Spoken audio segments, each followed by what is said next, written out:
ഞാൻ കണ്ടിട്ടുണ്ടല്ലോ. പ്രിയങ്കയുടെ വീട്ടിലെ ജോലിക്കാരിയാണെന്ന് തോന്നുന്നു.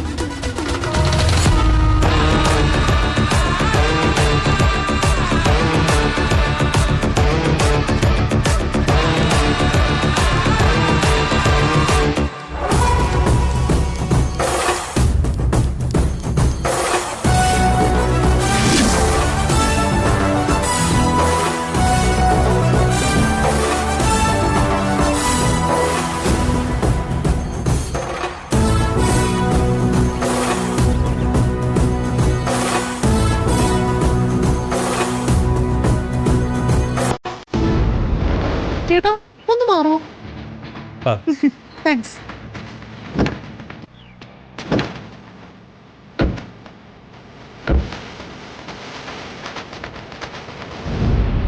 ഈ വേഷത്തിലാണോ നീ ലൊക്കേഷനിലേക്ക് വരാൻ പോകുന്നത്? ഈ ഡ്രസ് ചേഞ്ച് ചെയ്യണേ. അതിനുള്ള ഫുൾ സെറ്റപ്പ് എൻ്റെ കയ്യിലുണ്ട്. നിന്റെ ബാഗ് പിടിച്ചു. സമയം കളയണ്ട, വേഗം വണ്ടി എടുക്കും.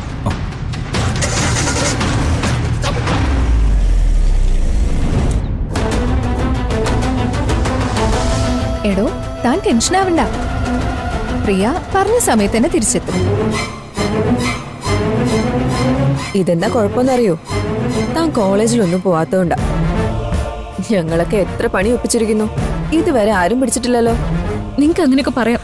ഈ അവസ്ഥയിലിരിക്കുന്ന നിന്റെ ചങ്കിടിപ്പുണ്ടല്ലോ, എന്നെക്കൊണ്ട് പറ്റുന്നില്ല.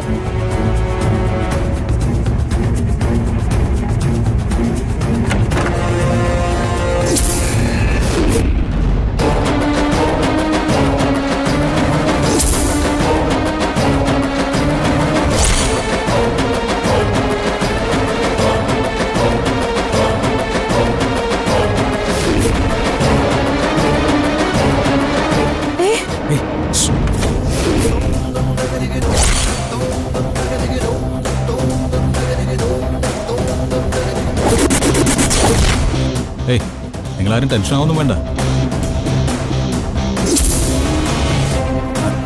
എനിക്ക് ഇയാൾ ഒരുങ്ങി നിൽക്കുന്നൊരു ഫോട്ടോ എടുക്കണം.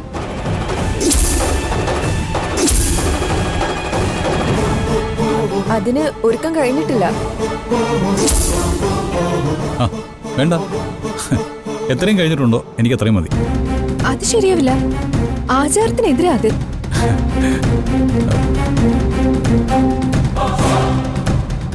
എടോ, താനൊക്കെ ന്യൂജൻ ടീംസ് അല്ലേ, പിന്നെ എന്താ ആചാരത്തിന്റെ കാര്യമൊക്കെ പറയുന്നത്? ഇപ്പൊ ഈ സേവ് ദ ഡേറ്റ് ഒക്കെ നടക്കുന്നത് കണ്ടിട്ടില്ലേ? അതൊക്കെ ആചാരം നോക്കിയിട്ടാണോ? പ്രിയങ്ക, താൻ ഇങ്ങോട്ടൊന്ന് തിരിഞ്ഞ്. എടോ, ഞാനൊരു ഫോട്ടോ എടുക്കുന്നു, പോകുന്നു, അത്രേ ഉള്ളൂ. വേണ്ട, അതൊക്കെ വിവാഹം കഴിഞ്ഞ ശേഷം. പിന്നെ ഇതിനു മുമ്പ് ഞാൻ തന്നെ ഫോട്ടോ എടുത്തിട്ടില്ലേ? മര്യാദയ്ക്ക് തിരിയുന്നുണ്ടോ? ഇല്ലെങ്കിൽ ആളുകൾ വന്നാലും എനിക്ക് കുഴപ്പമൊന്നുമില്ല. അതോ ഇനി എന്റെ നേർക്കൊന്ന് തിരിയാൻ വേണ്ടി ഞാൻ അച്ഛനും അമ്മയും കൂടെ വിളിച്ചു വരുത്തണം?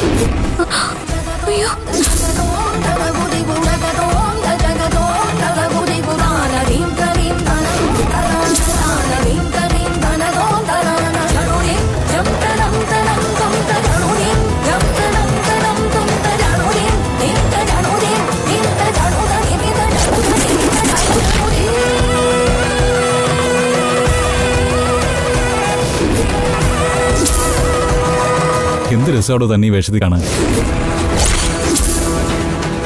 ഞാനൊരു സത്യം പറയാം, എൻ്റെ മനസ്സിൽ ഞാൻ ഒരുപാട് തവണ തന്നെ ഇതുപോലെ തന്നെ കണ്ടിട്ടുണ്ട്. ദേ ഇതുപോലെ തന്നെ.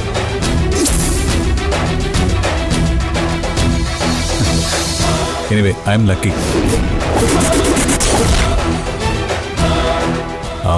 കുറച്ച് സമയം കഴിഞ്ഞാൽ താൻ എന്നേക്കുമായിട്ട് എൻ്റെ സ്വന്തമാകാൻ പോവാം.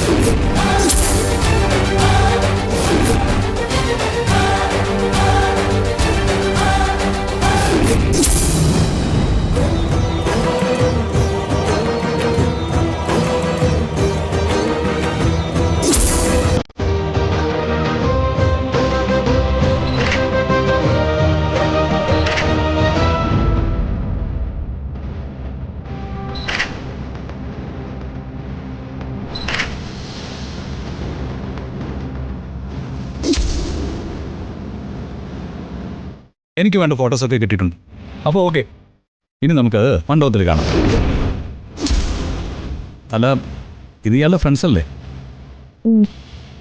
താങ്ക്സ്.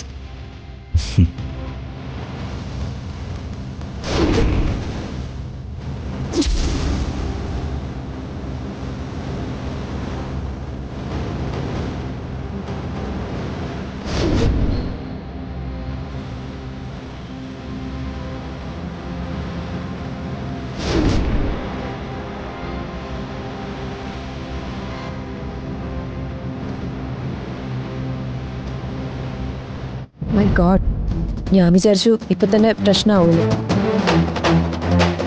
അയാൾ പ്രിയങ്ക ചോദിച്ച പോലും ഇല്ലല്ലോ, അതെന്താ? കണ്ടിഷ്ടപ്പെട്ട പെണ്ണിനെ മാറിപ്പോവുകയോ അതോ എന്താ ഇവിടെ നടന്നേ? എടോ, എന്താ കാര്യം? എനിക്കറിയില്ല, എനിക്കൊന്നും അറിയില്ല.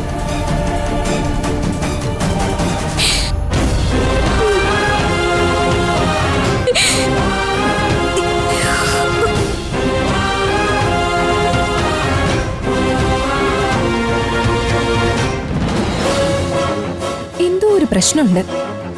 തൽക്കാലം ബഹളമില്ലാതെ കഴിഞ്ഞല്ലോ, അതോർത്ത് ആശ്വസിക്കാം.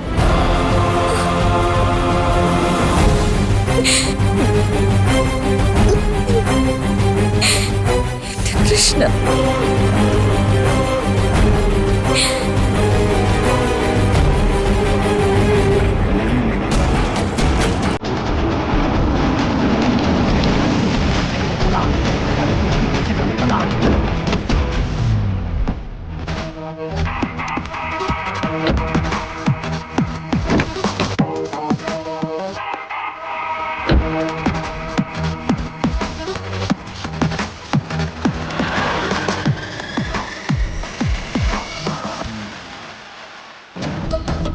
സാറേ സാറേ, ഹീറോയിൻ എത്തി. കണ്ടോ, പറയേണ്ട രീതിയിൽ കാര്യങ്ങൾ പറഞ്ഞപ്പോ അവൻ പോയി വിളിച്ചോണ്ടോന്ന് കണ്ടില്ലേ? നമ്മളോടാ കളി. പിന്നല്ലാതെ കറക്റ്റാ സാറേ.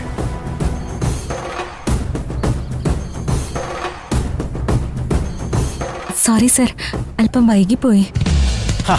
അതിനെന്താ മോളെ, നമ്മുടെ പൂജയുടെ സമയം ആവുന്നില്ലേ ഉള്ളൂ. ഞങ്ങൾ ആണുങ്ങളെ പോലെ അല്ലല്ലോ നിങ്ങൾ പെൺപിള്ളേര്.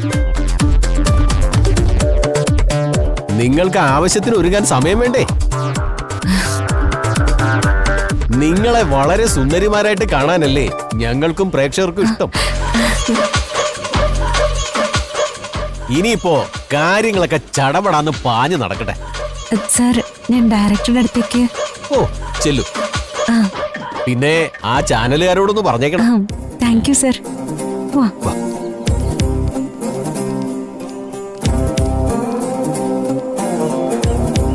സാറ് ദേഷ്യപ്പെടുമെന്നാ ഞാൻ കരുതിയത്. സുന്ദരികളായ പെൺകുട്ടികളോട് ദേഷ്യപ്പെടാൻ പാടില്ലടോ, അവർക്ക് വേദനിക്കില്ലേ? അതെ സാർ, അതാ എന്റെയും പോളിസി.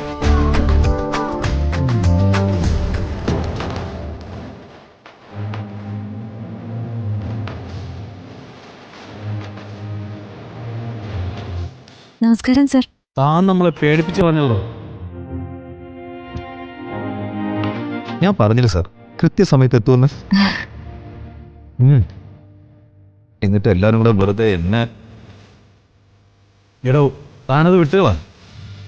പ്രിയങ്ക പ്രൊഡ്യൂസർ ഹാപ്പിയല്ലേ? ആ അതെ സർ. ചാനലുകാർ തിരക്കുന്നുണ്ട്. മേക്കപ്പ് ചെയ്ത് കോസ്റ്റ്യൂം ചേഞ്ച് ചെയ്ത് ഉടനെ അവർക്കൊരു ബൈറ്റ് കൊടുക്കണം. ആ ശരി സർ. ആ. വാ. പോ.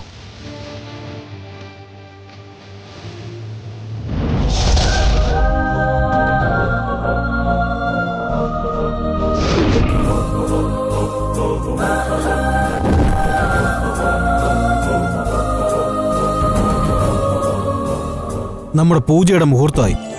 എല്ലാവരുടെയും മനസ്സ് നിറഞ്ഞ പ്രാർത്ഥന ഉണ്ടാവണം. നമുക്ക് ആരംഭിക്കാമല്ലോ. ആ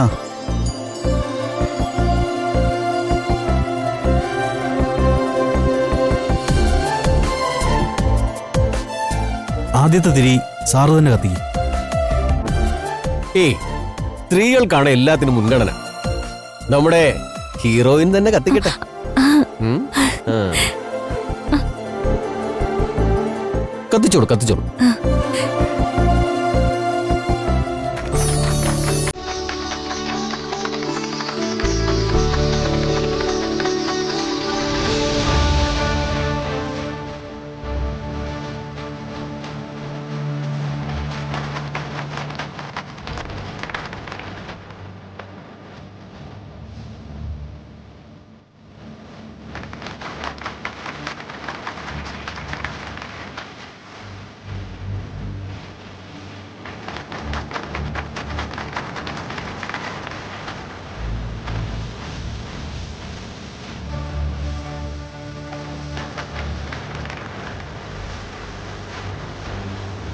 അടുത്തതായി ക്യാമറ പൂജയെ.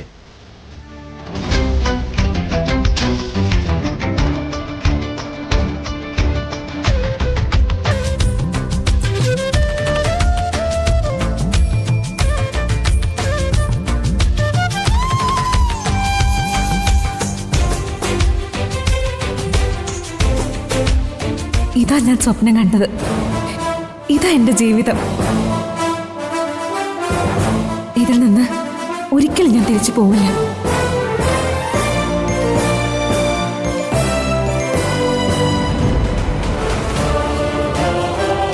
ആദ്യത്തെ ക്ലാപ്പ് സാറ് തന്നെ അടിച്ചട്ടെ. ആദ്യം നമുക്ക് നായിക എടുക്കാം. വരും. സ്വിച്ച് ഓൺ സാറ് തന്നെ ചെയ്യണം. ചെയ്തോളൂ. സ്വിച്ച് ഓൺ ചെയ്യാൻ പോവുകയാണ്. ആ. Switch on. Clap sir.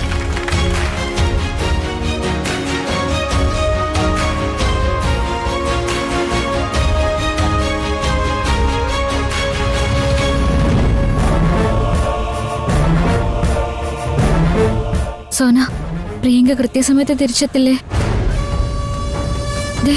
അധികം വൈകാതെ അച്ഛനമ്മയും കൂടെ വരും. അവർ ഈ വേഷത്തിൽ എന്നെ കണ്ടോ? അവരെയൊക്കെ എന്തെങ്കിലും പറഞ്ഞ് ഞങ്ങൾ വിശ്വസിപ്പിച്ചോളാം. പേടിക്കണ്ട. പേടിക്കണ്ടെന്നോ? നിങ്ങൾക്കൊക്കെ എങ്ങനെ ഇങ്ങനെയൊക്കെ പറയാൻ തോന്നുന്നേ? ഇത്രയൊരവസ്ഥ നിങ്ങളുടെ വീട്ടിലൊരു ചടങ്ങിലാ നടക്കുന്നെങ്കിൽ നിങ്ങൾ സഹിക്കോ? സംഭവിച്ചു പോയില്ലേ, ഇനിയിപ്പോ പറഞ്ഞിട്ട് എന്തിനാ? പ്രിയങ്ക ഇപ്പൊ വരും. അവര് പുറപ്പെട്ടിട്ടുണ്ടാവുമെന്ന് എനിക്ക് തോന്നുന്നു. രാധിക ചേച്ചി. അയ്യോ ചേച്ചി, രാധിക ചേച്ചി എവിടെ? അത് ഞങ്ങൾ കണ്ടില്ല മോനെ. ഓ, ഈ ചേച്ചി പിന്നെ എവിടെ പോയി? പ്രിയങ്ക ചേച്ചി, പ്രിയങ്ക ചേച്ചി, രാധിക ചേച്ചി എവിടെ? ചോദിച്ചേട്ടില്ലേ? പുറത്തെവിടെങ്കിലും പോയി തിരക്ക്. വെറുതെ എന്തിനാ ഞങ്ങളെ ബുദ്ധിമുട്ടിക്കുന്നേ? നിങ്ങൾ എന്തിനാ ദേഷ്യപ്പെടുന്നേ? രാധിക ചേച്ചി എവിടെന്ന് പറഞ്ഞാലേ ഞാൻ പോയി നോക്കിക്കോളാം. പ്രിയങ്ക ചേച്ചി ഇങ്ങോട്ട് നോക്കിയേ. പ്രിയങ്ക ചേച്ചി. ആ,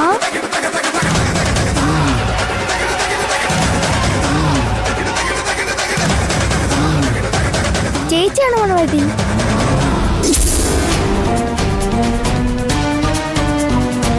ചേച്ചി വേഷത്തിൽ കാണാൻ ഞാൻ എന്തോരം ആഗ്രഹിച്ചെന്നറിയോ? അവസാനം ഈശ്വരൻ അങ്ങനെ തന്നെ തീരുമാനിച്ചല്ലോ. നന്ദുട്ടാ, ചേച്ചി ഈ വേഷത്തിൽ കണ്ട കാര്യം നീ വേറെ ആരോടും പറയരുത് കേട്ടോ. അതെന്താ? അത് പറയാൻ പാടില്ല. പറയില്ലെന്ന് ചേച്ചിക്ക് മോൻ വാക്കുതാ. ചേച്ചിക്ക് വാക്ക് താ മോനെ. ശരി, ഞാൻ ആരോടും പറയില്ല. എന്നാ മോൻ പോയിക്കോ. കുറച്ച് കഴിഞ്ഞിട്ട് ചേച്ചി അങ്ങോട്ട് വന്നോളാം. ആരോടും പറയരുത് കേട്ടോ. ശരി, എനിക്ക് രാധികേച്ചിയുടെ കല്യാണം കാണല്ലോ. ഞാൻ ആരോടും പറയില്ല.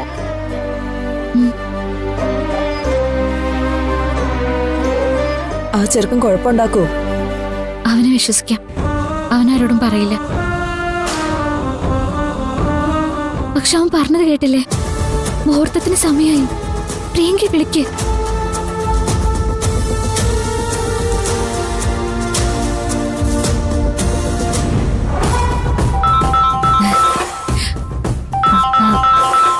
ഒരു കോള്, ഒരു മിനിറ്റ്.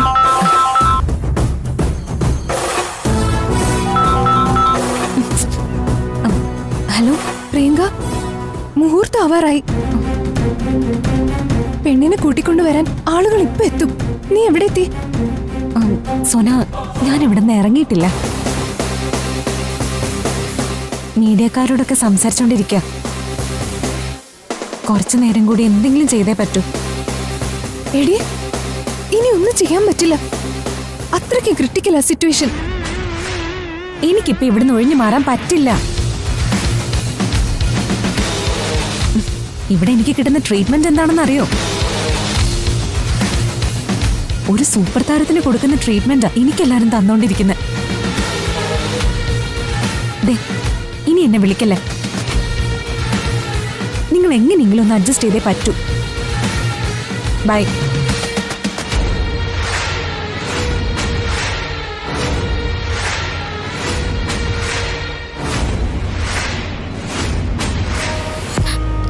എന്തായി?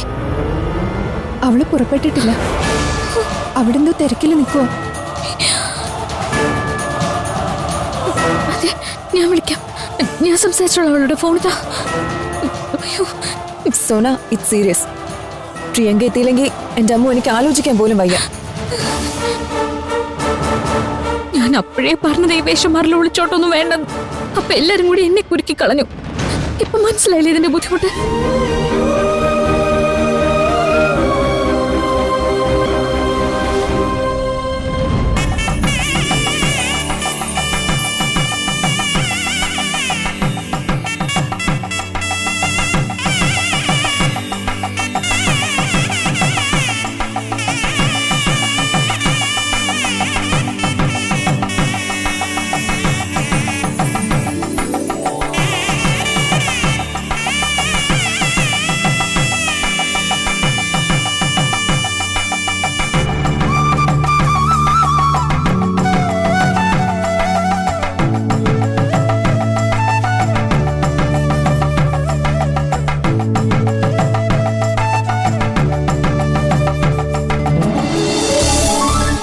വരന് കതിർ മണ്ഡപത്തിലേക്ക് വരാം. ആ വരുൺ വാ.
ആ തിരികേനി പെൺകുട്ടി വരാനുള്ള സമയമായി. ഓ ആയിക്കോട്ടെ.